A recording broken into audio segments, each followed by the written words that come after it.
Dury wasn't a fool. No way would he position himself right next to the old barn when the takedown happened. Where one bullet was sure to fly, others would often follow. Once things calmed down, he could move in. That's how he liked to work. So instead, he'd set up 100 feet away, behind an old steel tank that looked like it had been empty for years.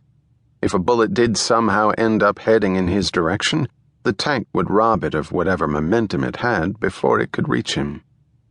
To keep tabs on what was happening in the barn, he had a small monitor on the ground beside him displaying a feed from a camera inside. The camera and monitor were connected by a long cable that ran through a signal booster so that the image wouldn't be too degraded. He could have used a wireless camera, but the technology was still new and didn't always work correctly. Until it did, he preferred to go the tried-and-true hardwired route. The agent tasked by the office to perform the termination, a guy named Larson, was already in the barn. Dury could see him in the monitor, leaning against the wall and taking a sip from the cup of coffee he'd brought along. In addition to Larson, there were 4 other members of the operation team. 2 were hidden near the barn, while the other 2 were positioned down where the private dirt road met the black-topped street the target would be arriving on. The selection of the site was good. Not perfect, Dury noted, but good.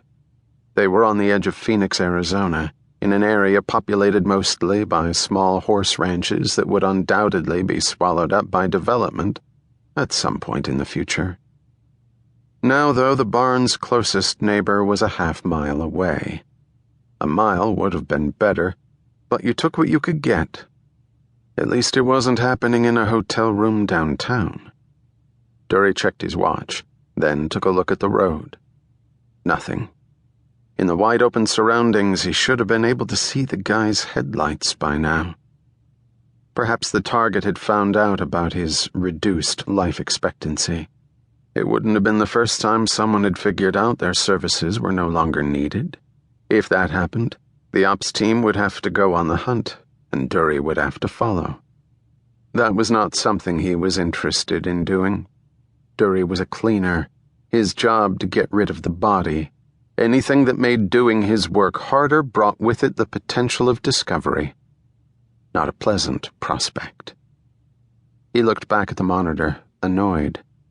Someone had screwed up somewhere, and he and the ops team were going to have to deal with it. Why couldn't everyone be as good at their job as he was? It would sure make things a hell of a lot easier. He was about to check his watch again when a pinprick of light caught his eye. He looked toward it, headlights on the blacktop road, heading this way. He stared at them, watching them approach, then willing them to slow as they neared the dirt road. As if on command, he saw brake lights flare off the shrub behind the vehicle. When the car turned, he smiled.